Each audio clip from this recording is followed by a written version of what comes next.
छत्रपती शिवाजी महाराज की पुण्यश्लोक अहिल्यादेवी होळकरांचा, डॉक्टर बाबासाहेब आंबेडकरांचा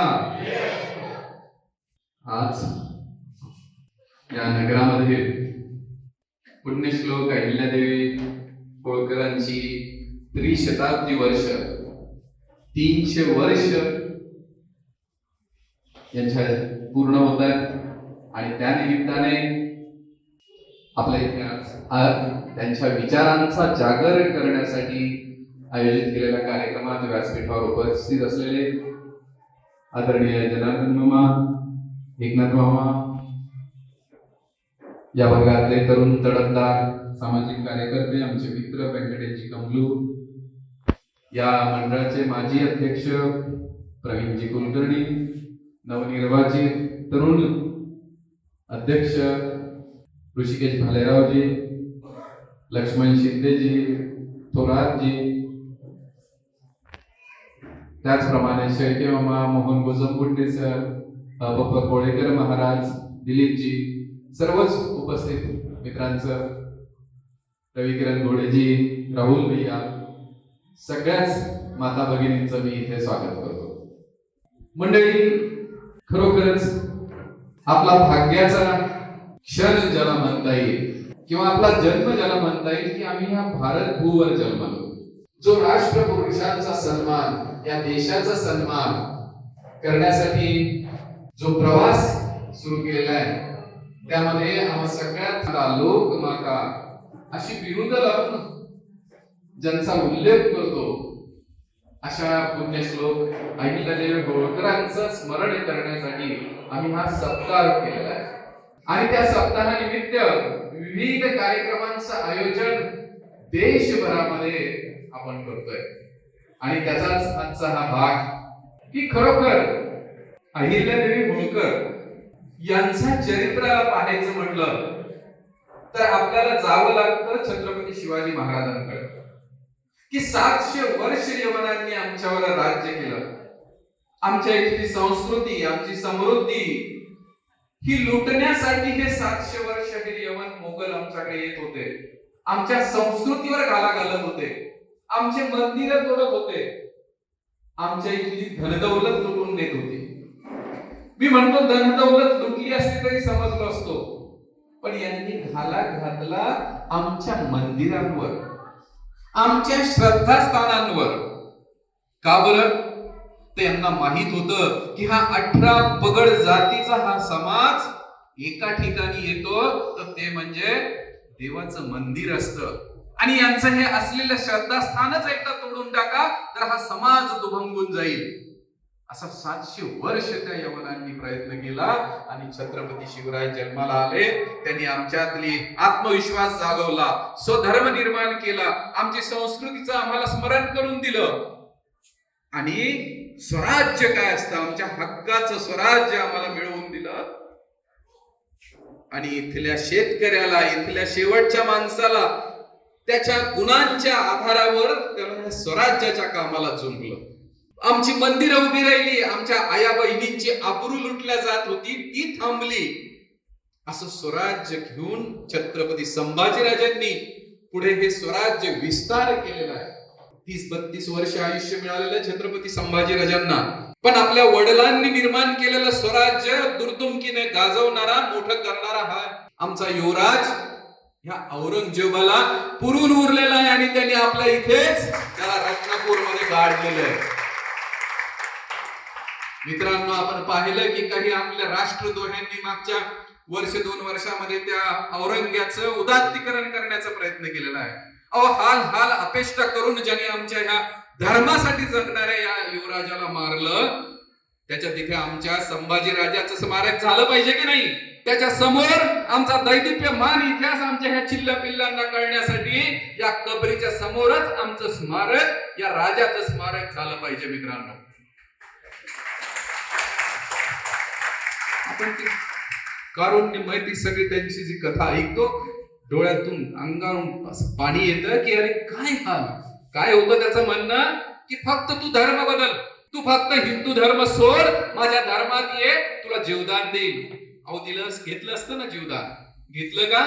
आज त्यांनी जीवदान घेतलं नाही, स्वतःच बलिदान दिलं, त्याच्यामुळे आज आमची आडनावं बदललेली नाहीत. आमचं कुंकू कपाळाचं तसंच आहे, आमच्या आया बहिणींचं मंगळसूत्र तसंच आहे. पण पुन्हा या औरंग्याच्या अवलादी पहलगामला आल्या. आमच्या माता भगिनींचं सौभाग्य त्यांनी लुटलं आणि त्यांनी सांगितलं की जाऊन सांग तुझ्या मोदीला काय झालेलं आहे म्हणून. आणि त्या बहिणींनी त्या मोदीला जाऊन सांगितलं आणि त्या मोदींनी जे हाल करून सिंदूर घडवून आणलेलं आहे मित्रांनो, आपली गर्वाने अभिमानाने छाती फुगून यावी असा पराक्रम आमच्या सैनिकांनी केलेला आहे. त्यांना कळायला पाहिजे की आम्ही 250 किलोमीटर पाकिस्तानात घुसून 3000 स्क्वेअर फुटाच्या प्लॉट मध्ये आम्ही घर पाडतो, तर तुझं सैन्य तुझं विमानतळ कधी पण उचलू शकतो. मोठी समज आपण दिलेली आहे. इतका अचूक काम आमच्या सैन्यांनी, आमच्या देशाच्या सगळ्या वीर सरदारांनी जे केलेलं आहे ते खरोखर त्यांना वंदन करावं तेवढं जोरात. आणि मित्रांनो, पुढच्या छत्रपती शिवाजी महाराज, छत्रपती संभाजी राजानंतर या राज्याला नेतृत्व कोणाचं नव्हतं. पण या सगळ्यांची प्रेरणा घेऊन पुढील 100 वर्ष इथला 18 पगड जातीचा माणूस लढला आणि त्यांनी कुणालाही आपल्या राज्यामध्ये पाय रोवू दिलेला नाही. कशामुळे? या छत्रपतींची प्रेरणा घेऊन केलेलं आहे. आणि याच्यानंतर जन्म झालेला आहे आपल्या अहिल्या देवींचा. कोणत्या गावात जन्मल्यात अहिल्या देवी? चौंडी गावामध्ये. कुठे हे चौंडी? अहिल्यानगर. हे अहिल्यानगर नाव देण्याचा बहुमान आपल्या डोळ्यांच्या समोर घडला. हे आपलं भाग्य आहे मित्रांनो. धाराशिवचं नाव आपण केलेलं आहे. आपण जिथे जगतो, ज्या छत्रपती संभाजी राजाचं नाव दिलं, दुर्दैव होतं आपलं. आजपर्यंत आपण ते नाव सहन करत होतो, पण आज छाती अभिमानाने फुलून येते की आम्ही अभिमानाने सांगतो आम्ही संभाजी नगरात राहतो. त्या चौंडीमध्ये जन्मलेली अहिल्या देवी, वय वर्ष 8 आहे. छत्रपतींचं राज्य पुण्यामध्ये, छत्रपतींची गादी त्यावेळेला साताऱ्याला गेलेली आहे. छत्रपतींच्या वतीने राज्याचा कारभार बघतायत पेशवा, त्यांचे पंतप्रधान बाजीराव पेशवे. आणि हे बाजीराव पेशवे आणि त्यांचे सेनापती मल्हारराव होळकर. आपलं राज्य बघा, छत्रपतींनी आता आपल्या 18 पगड जातींनी जी तलवार गाजवलेली आहे, अटक ते कटक राज्य निर्माण करणारे आपण सगळे मावळे आहोत. आणि त्यावेळेला मावळा प्रांत, मावळा म्हणजे कुठला गाव? इंदोर. इंदोरला तो जो मध्य प्रदेशचा भाग आहे माळवा म्हणतात. आणि त्या इंदोरची जबाबदारी बाजीरावांनी दिलेली होती मल्हारराव होळकरांना. मल्हारराव होळकर म्हणजे कर्तृत्ववान आणि धुरंधर असा तलवार गाजवणारा आमचा सेनापती. दिल्लीपर्यंत, पानिपत पर्यंत ज्यांनी लढलेले आहेत, सगळ्या तिकडच्या उत्तर भारतातल्या म्हणजे त्या निजाम मुघल शहाला पण ज्यांनी जर्जर करून सोडलेलं आहे असं व्यक्तिमत्व. ते एकदा प्रवास करत होते अहिल्यानगरातून, सोबत बाजीराव पेशवे होते. आणि त्यावेळेला त्यांची नजर गेली एका चुनुकदार मुलीवर, जी देवाची पूजा करते, मंत्र म्हणते, तिच्या वागण्यात बोलण्यात एक चमक आहे. बाजीरावांसारख्या पंतप्रधानांनी हेरली आणि मल्हाररावांना सांगितलं की तुम्ही हिला सून करून घ्या. कुणाची मुलगी होती? कुणाची? मुलांनो, शाळेतल्या अहिल्यादेवीच्या वडिलांचं नाव काय? मानकोजी. टाळ्या वाजवा एकदा ताईसाठी. खूप छान. मानकोजीची ही मुलगी आहे. आणि मल्हाररावांनी आपला मुलगा खंडेराव, 12 वर्षाचं वय, या मुलीचं वय 8 वर्ष आहे. त्यावेळेला ताई 8 वर्षाचं लग्न होत होते. हे लग्न झालेलं पुण्याला. बाजीराव पेशव्यांनी मोठा आहेर केलेला आहे. लाखो रुपयाची बिदागी तिला देऊन आपली ही चौंडीची लेक त्या इंदोरची महाराणी झालेली आहे. इंदोरला गेली ही लेक. मल्हारराव होळकरांनी ओळखलं होतं की पोरगी साधी सुधी नाहीये, हिला पुढे नेलं पाहिजे, हिचं कर्तृत्व फुलवलं पाहिजे. तो काळ असा होता, मुलींना शिकायला परवानगी नव्हती. कुठली शाळा, कॉलेज, महाविद्यालय नव्हती. मुलींना बाहेर पडता येत नव्हतं, स्त्रियांना बाहेर पडता येत नव्हतं. आणि त्यावेळेला मल्हारराव होळकर खंडेरावांना घेऊन मोहिमांवर जायचे, महिनो बाहेर राहायचे. आणि त्यांच्या मागे त्यांनी या आपल्या सुनेला कारभार शिकवलाय, राज्य पाहायला सांगितलंय. आपले प्रमुख आहेत त्यांच्या हातासोबत त्यांना कामाला दिलेलं आहे. आणि असंच एकदा कुंभेरची लढाई, तिथला जाट होता सूरजमल, आपला मांडलिक होता, पण तो आपल्याला खंडणी द्यायला, आपल्याला जो सारा द्यावा लागतो तो द्यायला तयार नव्हता आणि बंडखोर झाला. त्याला वटणीवर आणण्यासाठी मल्हारराव होळकर सैन्य घेऊन गेलेत. त्या कुंभेरच्या किल्ल्याला वेढा घातलाय. 45 दिवस लढाई सुरू आहे. खंडेराव त्याच्यामध्ये तलवार गाजवतोय आणि एका दुपारी मल्हारराव होळकरांचा सैन्याचा झेंडा असतो. तिथे आपल्या सैन्याची पाहणी पाहत खंडेराव तिथे जाऊन उभे राहतात आणि तेवढ्यात किल्ल्यातून एक दारुगोळा येतो, तोफीचा गोळा येतो. तो तिथे खंडेरावांच्या अंगावर पडतो आणि त्यांचा दुःखद मृत्यू होतो. होळकरांसाठी अतिशय गंभीर प्रसंग आहे. सगळ्या सैन्य शोकात बुडालेलं आहे. 28-30 वर्षाचं वय आहे आपल्या अहिल्यादेवींचं. इतक्या लवकर सौभाग्य गेलेलं आहे. सगळा परिवार, सगळं सैन्य त्या कुंभेरला तिथे जमलेलं आहे आणि त्यावेळेला प्रथा होती सती जाण्याची. म्हणजे बघा, आपण म्हणतो की आपल्या धर्मामध्ये स्त्रियांना महत्व नाही असं काही जण कुप्रचार करतात. पण आपण जर आपली परंपरा वारसा पाहिला तर लक्ष्मी, सरस्वती, दुर्गा अशा देवींचं आपण पूजन करणारी आपली संस्कृती आहे. राजमाता जिजाऊंसारखी शिवाजी महाराज घडवणारी आई आहे. झाशीची राणी, इंग्रजांना पुरून उरणारी माता आहे आपल्याकडे. अशा दुर्गावती राणी जिने मुघलांना जर्जर करून सोडलं, अशी आमच्यामध्ये तलवार गाजवणाऱ्या आमच्या माता आहेत. ह्या आमच्या सगळ्यांसाठी कायम वंदनीय आहेत. सावित्रीबाई फुले ज्यांनी आज आमच्या लेकींना शिक्षण दिलेलं आहे, अशा स्त्रियांचा मान करणारा आमचा हा हिंदू धर्म, हिंदू संस्कृती जगाच्या पाठीवर कुठेच असं तुम्हाला दिसणार नाही. आणि हा सगळा तो प्रसंग पाहिलाय. खंडेरावचा मृत्यू झालेला आहे. अहिल्यादेवी प्रथेप्रमाणे सती जायला निघालेल्या आहेत. पण मल्हारराव होळकरांसारखा दूरदृष्टी असलेला सासरा होता. त्यांना माहित होतं की खंडेरावानंतर अहिल्यादेवीला लहान बाळ आहे. काय नाव त्या बाळाचं? अहिल्यादेवीच्या पुत्राचं नाव आहे मालेराव, लहान आहे. आणि हा सगळं राज्य सांभाळायचं असेल तर अहिल्यादेवींनी सती जाऊन चालणार नाही. मल्हारराव होळकर सुनेला सांगतायत, बेटा तुम्ही असं करू नका, तुम्ही सती जाऊ नका. ह्या राज्याला कारभारी पाहिजे, या प्रजेची सेवा करायला प्रमुख पाहिजे. तुम्ही नसाल, आमचा एकुलता एक मुलगाही गेला तर आमच्याकडे कोण बघणार? त्यांची सासू आहे बघा, बाईजा म्हणून त्यांना म्हणायचे. त्यांनी विनवणी केलेली आहे. आता आपण पुण्याचं प्रकरण बघतो, सासू सासरे काय करतात. आणि आमचे मल्हारराव होळकर आणि असे अनेक जण आमची संस्कृती, सुनांना त्या काळापासून पुढे नेणारी संस्कृती आमची. हे एखादं उदाहरण, हे काहीतरी संस्काराच्या गडबडीचं आहे. पण आमचा सगळा समाज स्त्रियांच्या पाठीशी उभं राहणारा समाज आहे. त्यांनी विनवणी केली की बेटा तुम्ही सती जाऊ नका, तुमची गरज आहे या राज्याला. आणि अहिल्यादेवींनी त्यांची विनवणी ऐकली, पण त्यांनी सती गेल्या नाहीत. पण त्याच क्षणाला त्यांनी पण केला की मी आजपासून माझे चांगले राज अलंकार, राजवस्त्र, चांगल्या साड्या, ह्या सगळ्या सुखाचा त्याग करून मी पांढरी साडी घालेन, साधा आयुष्य जगेन. आणि त्या दिवसापासून त्यांनी, त्या देवाच्या खूप भक्त होत्या. ज्या वेळेला बाजीराव पेशव्यांनी आणि मल्हारराव होळकरांनी त्यांना बघितलं त्यावेळेला त्या महादेवाची पूजा करत होत्या. महादेवाच्या निस्सीम भक्त आहेत. म्हणजे मी जे म्हणालो की छत्रपती शिवराय आणि छत्रपती संभाजी राजांनी आपला धर्म जागवला, आपले मंदिर वाचवले, तोच वारसा घेऊन अहिल्यादेवींनी जे काम केलेलं आहे. त्यांचा माळवा प्रांत जर तुम्ही नकाशात पाहिला तर किती छोटा आहे हो, किती छोटा आहे ना. आपण वार्डापुरता विचार करतो की मी या वार्डात आहे, या वार्डाच्या बाहेरचं पाहणं नको. तुम्ही सगळे समाजात काम करणारे नेते आहात, प्रमुख आहात, पण या माळव्याच्या पलीकडे जाऊन विचार करणं, अवघाची भारत, अखंड भारत माझा, असा विचार करणाऱ्या आमच्या अहिल्यादेवी होळकर होत्या. त्यांना लग्नामध्ये जी बाजीराव पेशव्यांकडून मिळालेली संपत्ती होती, सासू सासऱ्यांकडून व्यक्तिगत संपत्ती असायची, ती त्या काळामध्ये 300 वर्षांपूर्वीची संपत्ती होती 2,90,000 रुपये. म्हणजे आता कितीतरी कोटी अब्ज रुपये असतील ते.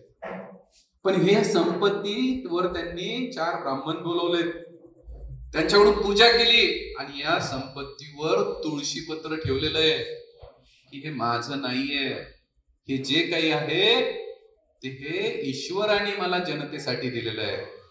मंडळी, मी पुन्हा सांगतो, आपण सगळे व्यासपीठ असो की समोर असो, आपण एक प्रमुख ठिकाणी काम करणारे लोक आहेत. आणि आपल्याला हे आचरण करण्यासारखं आहे की मी ज्या वेळेला एखाद्या पदावर बसतो, एखादा अधिकार मी होतो त्यावेळेला माझं काहीही नसतं, तर मला ही मिळालेली एक संधी असते की ह्या सत्तेतून मी लोकांचं कल्याण करीन, लोकांचं भलं करीन. मला जे काही मिळेल संपत्ती हे सगळ्या समाजाची संपत्ती आहे. आणि त्या सांगायच्या की मला हे चांगलं करावं लागेल, कारण मला देवाचा आदेश आहे. आणि जे काही आहे ते माझं नाही, आणि जे काही मी ठेवून घेतलं ते माझ्यावर कर्ज राहील आणि ते मला फेडावं लागेल. किती मोठा संदेश आहे मित्रांनो आपल्यासाठी, की काहीच स्वीकारायचं नाही. आणि अशा अहिल्यादेवींनी आपला राज्यकारभार सुरू केला. काही काळानंतर मल्हारराव होळकर, म्हणजे मल्हारराव होळकरांनी हिशोब सगळं राज्य प्रशासन कसं चालवायचं याचं खूप चांगलं प्रशिक्षण त्यांना दिलं होतं. त्यांनी आपली म्हणजे पहिली स्त्री आहे की जिने त्या काळामध्ये 5,000 महिलांना तलवार हातात देऊन सैनिक तयार केले होत्या. पहिली महिला आहे, शस्त्र चालवायला शिकवलेले आहे. घराच्या बाहेर न पडणाऱ्या माऊलीला त्या काळात अहिल्यादेवींनी बाहेर काढलेलं आहे. ग्वाल्हेरच्या ठिकाणी त्यांनी दारुगोळ्याचा कारखाना सुरू केलेला आहे. इंदोरला रामाजी पंतांच्या हाताने शस्त्राचा कारखाना सुरू केलेला आहे. म्हणजे त्या उद्योजक होत्या. बघा, त्यांचं नेतृत्व, मातृत्व, कर्तृत्व, हे जर सगळ्या गोष्टींचा विचार करायचा असेल तर त्यांनी छत्रपती शिवरायांचं प्रशासन डोळ्यासमोर कारभार केलाय. सगळ्या समाजाला एकत्र ठेवलेलं आहे, जात पंथ कसलाही विचार न करता.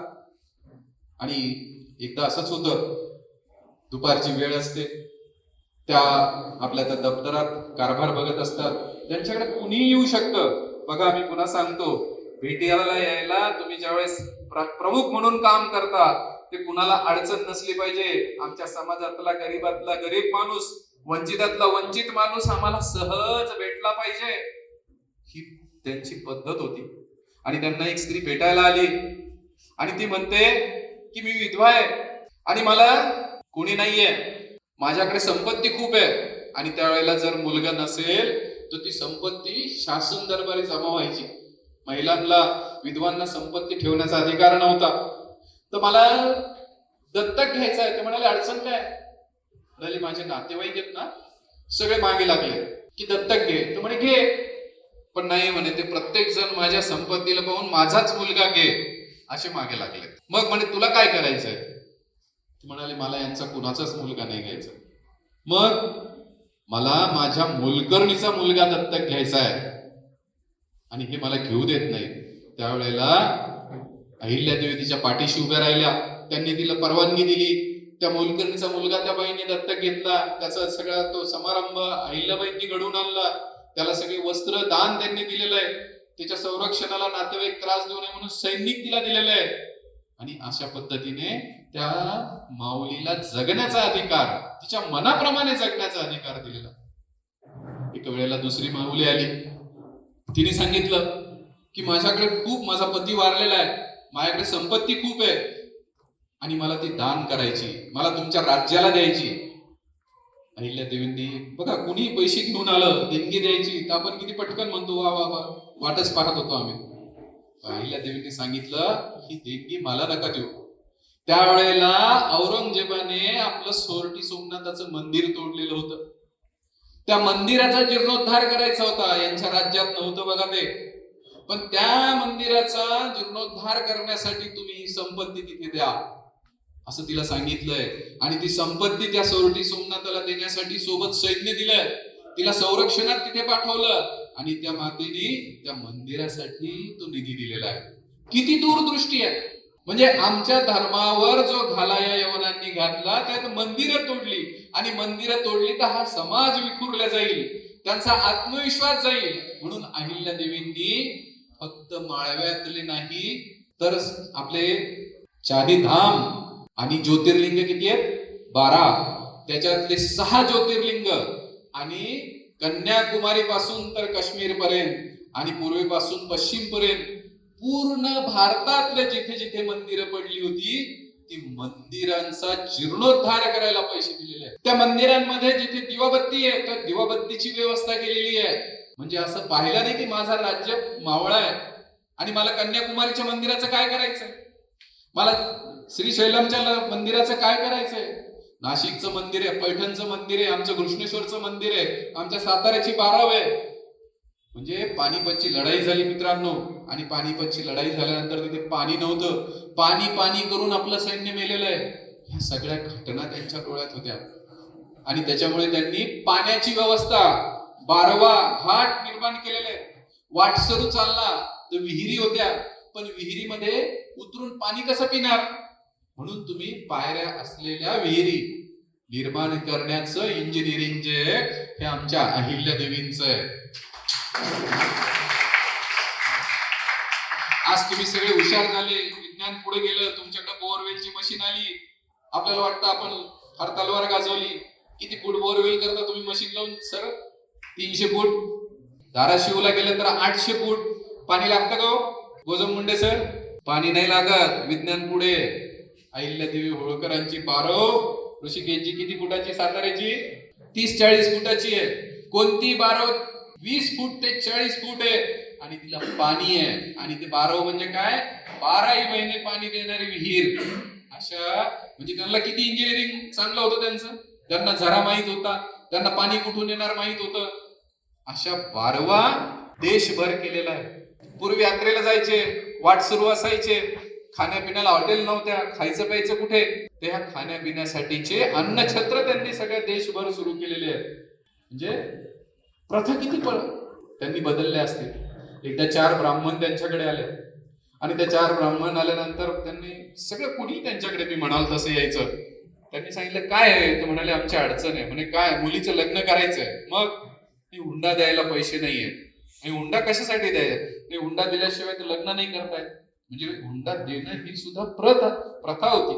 त्यांनी त्या दिवशी आदेश काढला की हुंडा बंदी, हुंडा देता येणार नाही. आणि ज्याने हुंडा घेतला त्याला त्याच्या दुप्पट दंड राज्य सत्तेला किंवा सरकारकडे जमा करावा लागेल. म्हणजे हुंडा बंदी त्यांनी केली. दारूबंदी त्यांनी केली. लग्न करायचंय. पूर्वी आपल्यामध्ये आपण ते रामायण मालिका पाहिली, आपण महाभारत पाहिलं. त्याच्यामध्ये लग्न कसं केलं जायचं? स्वयंवर पद्धतीने. स्वयंवर म्हणजे काय? आपल्या मुलीला कर्तृत्ववान, हुशार, ताकदवान, सगळ्या विद्यांमध्ये चांगला असलेला जावई मिळायला पाहिजे वाटतं की नाही? प्रत्येकाला वाटतं. आणि मग शोधायचा कसा? तर त्यावेळेला ते स्वयंवर केलं जायचं, की आव्हान केलं जायचं की ही धनुष्य मोडून दाखवा. तसं त्या अहिल्यादेवींच्या राज्यामध्ये त्यावेळेला भिल्ल जे समाज होता तो वाटसरूंची लूट करायचा. जे यात्रेला चालले, वाटसरू प्रवासी चालले, त्यांना लुटायचे. आता असं म्हणजे अहिल्यादेवींच्या काळात ते शक्य नव्हतं, असं व्हायला पाहिजे नाही पाहिजे. त्यांनी दरबारात विचारलं की आपण जे सरदार नेमलेले आहेत ते काय करतात?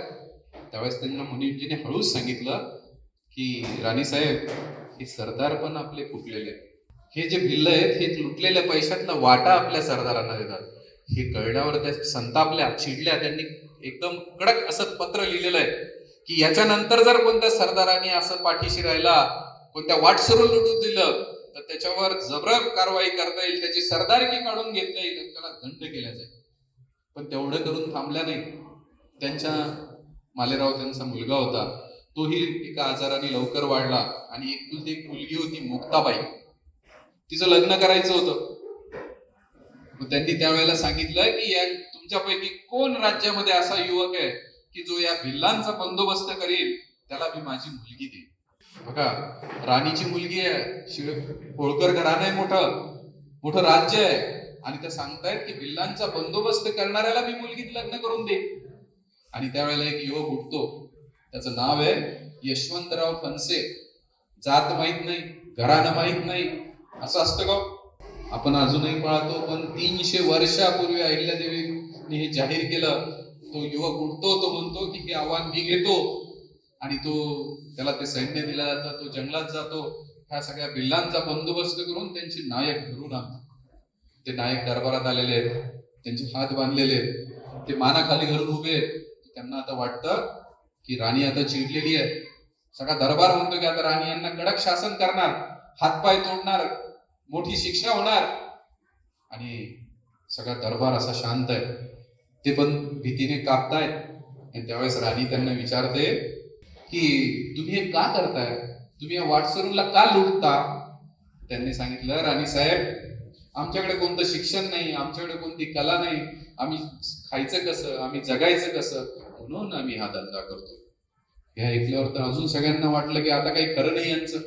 त्याच्या दुसऱ्या क्षणाला आपली ही पुण्यश्लोक अहिल्यादेवी म्हणतो. आपण लोकमाता का म्हणतो बघा तुम्ही. या लोकमातेने त्यांना सांगितलंय की याच्यानंतर तुम्ही हे करायचं नाही. याच्यानंतर तुम्ही जे वाटसरू येतील, जे तीर्थयात्रेला जातील, त्यांना रस्ता दाखवायचं काम तुम्ही करायचं. तुम्हाला जंगलातले रस्ते माहित आहेत, तुम्हाला त्या जनावर आहेत त्यांच्यापासून वाचवायचं काम यांना करायचं. त्यांना नदी पार करायची असेल तर त्यांना मदत तुम्ही करायची, आणि त्याच्या मोबदल्यात हे वाटसरू तुम्हाला पैसे देतील, त्याच्यातून तुमचा गुजराण करायचा. म्हणजे बघा, कुणाला शिक्षा करून तो सुधारतो का? त्याला आपल्या सोबत आणलं पाहिजे, त्याला विकासाच्या यात्रेत आणलं पाहिजे. आता आपण ज्या योजना आपल्या राज्यात सुरू आहेत, अनुसूचित जाती जमाती असेल, शेवटचा घटक असेल, या सगळ्यांच्या योजनांचं प्रेरणास्थान अहिल्यादेवी आहे. त्यांनी एवढं करून थांबले नाही, त्यांनी भिलकवडी नावाचा कर लावला, त्याच्यातून त्या लोकांना उत्पन्न दिलं. तशाने समाज ऐकणार नाही, म्हणून त्या भिल्लांना नायक ही पदवी दिलेली आहे, त्यांचा सन्मान केलेला आहे की ते समाजामध्ये सन्मानाने जगले पाहिजे, त्यांना मान मिळाला पाहिजे. आणि मग लोकांना सगळ्यांना वाटायला लागलं की आता हे सगळं झालं, पण मग मुलगी त्या कन्सेला द्यायची का, त्याचं तर काहीच माहित नाही. पण अहिल्यादेवीने आपला शब्द पाळला आणि धार्मिक विधी केलेला आहे. धार्मिक विधी पुन्हा ऐका, त्यावेळेला विधवा स्त्रीला धार्मिक विधी करायची परवानगी नव्हती. अहिल्यादेवींनी धार्मिक विधी करून कन्यादान केलेलं आहे स्वतः. आणि वय वर्ष त्या दिवशी मुक्ताबाईचं किती होतं? 18 वर्ष. म्हणजे सुधारणा, महिला सबलीकरण जे करणं आहे, ते स्वतःचं लग्न कधी झालंय त्यांचं? वयाच्या 8व्या वर्षी. आणि आपल्या मुलीचं लग्न त्यांनी केलंय 18व्या वर्षी. आम्ही आज कायदा केलेला आहे. मित्रांनो, असं त्यांच्या चरित्राकडे जर पाहिलं तर खरोखर म्हणजे संघर्ष आहे, सुख नाहीये, पूर्ण संघर्ष आहे जीवनामध्ये. सासरा नवरा 28-30व्या वर्षी सासरा मारलाय, मुलगा मारलाय, घरात माणूस नाहीये. मुनिमजी सोबत काम करणारे ते पितूर झाले. गंगोजी नावाचा मुनिमजी आहे. त्यावेळेला एकदम त्यांनी आतापर्यंत मदत केली होती, पण त्याची नियत फिरली. इकडे पुण्याला पेशवे आहेत, तिथे माधवराव पेशवे आणि त्यांचा काका आहे राघोबा दादा. त्या राघोबा दादाला वाटायला लागलं की आपण पेशवा झालं पाहिजे, ते व्हायचं असेल तर त्या माधवरावला हलवलं पाहिजे. आणि हा गंगोबा तिकडे जाऊन मिळतो आणि त्याला सांगतो, राघोबा, तुम्हाला जर पेशवा व्हायचं असेल तर तुम्ही या होळकर घराण्याला, माणूस नाहीये, तुम्ही होळकर शाही ताब्यात घ्या. आणि मग बाजीराव पेशव्याची ताकद कुठे आहे? ह्या शिंदेकडे. ग्वाल्हेरचे शिंदे, धारचे पवार आहेत, हे होळकर आहेत, धनगर समाज आहे. बघा, त्या काळामध्ये 18 पगड जातींचं होतं, म्हणजे होळकर घराणं धनगर समाज आहे, पण एक राज्य चालवत होते. त्यांच्या भरोश्यावर आमची पेशवाई चालत होती. 18 पगड जाती मिळून आमचं स्वराज्य त्यावेळेला चालत होतं. तर त्या राघोबा दादाची नियत फिरलेली आहे. गंगोबा त्यांना मिळालाय आणि ते सैन्य घेऊन राघोबा दादा होळकर घराण्याला हल्ला करायला निघालाय. पण आपण बहिर्जी नायकाचं नाव ऐकतो, छत्रपती शिवाजी महाराजांचं गुप्तहेर खातं किती कडक होतं.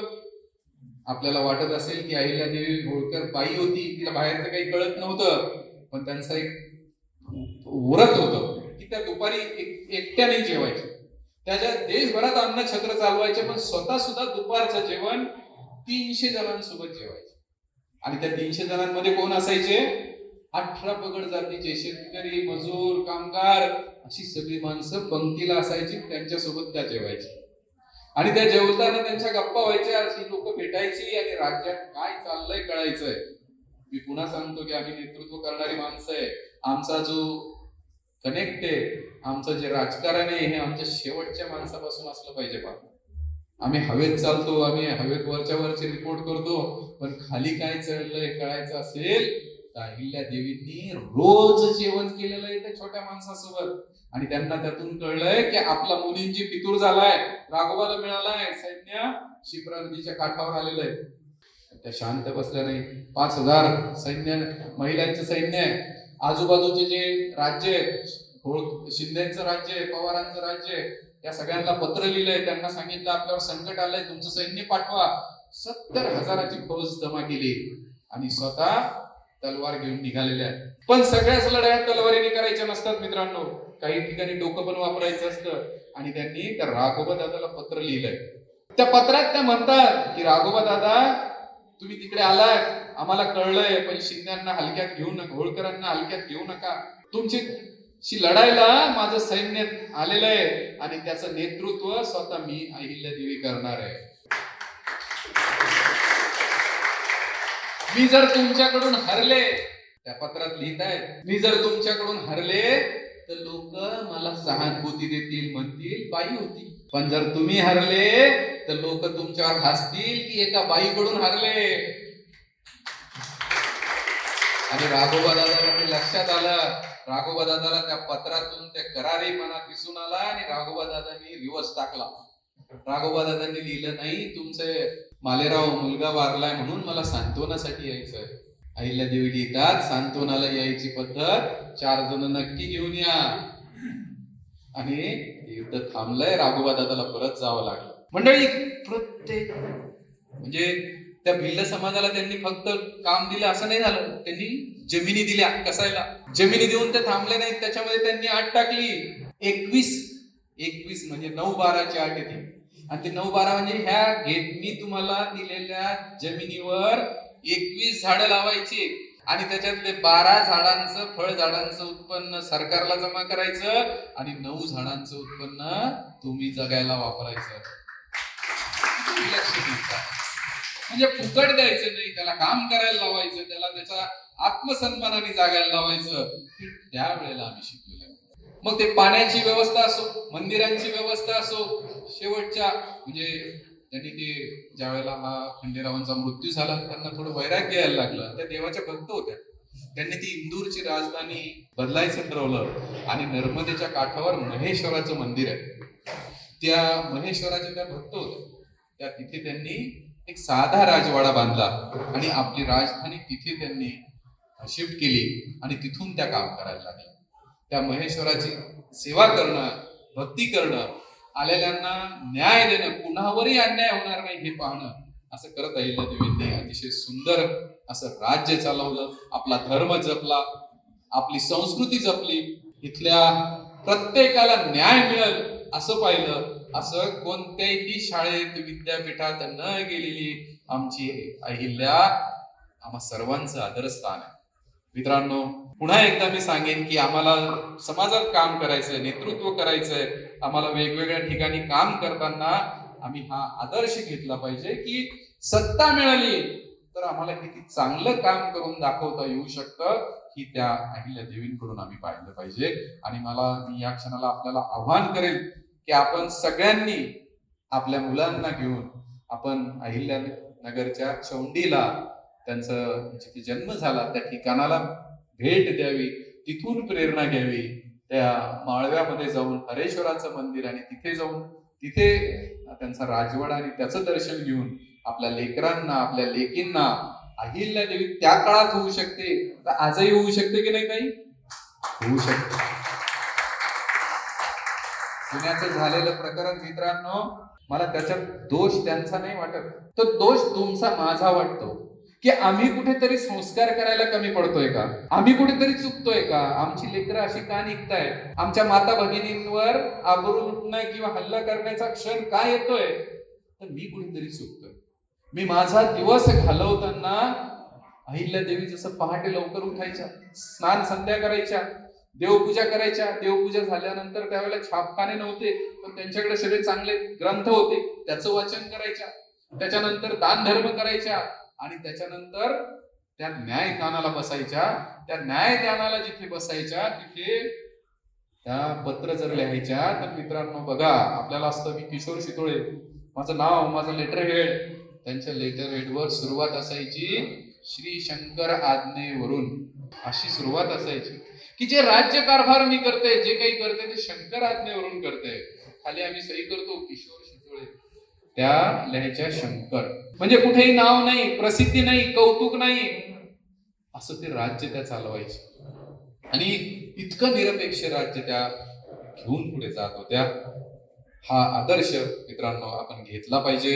आज मी जे म्हणलो पुण्याचं प्रकरण, त्याच्यामध्ये खरोखर आज आम्ही टीव्हीवर चालणाऱ्या मालिका, आम्ही कुटुंबाला एकमेकाला देत असलेला वेळ, ह्या सगळ्याचं नियोजन आम्ही जर छान केलं, आमच्या लेकरा बाळांशी बोललो, तर जे मुलगा मला बाहेर काय करतो दिवसभर, तो येऊन जर मोकळं मला सांगायला लागला, माझी मुलगी मला बोलायला लागली, माझ्या पत्नीशी बोलायला लागली, तर मला वाटतं ती गैरकृत्य जाऊन बाहेर करणार नाही, ती वेडेवाकडं बाहेर जाऊन वागणार नाही.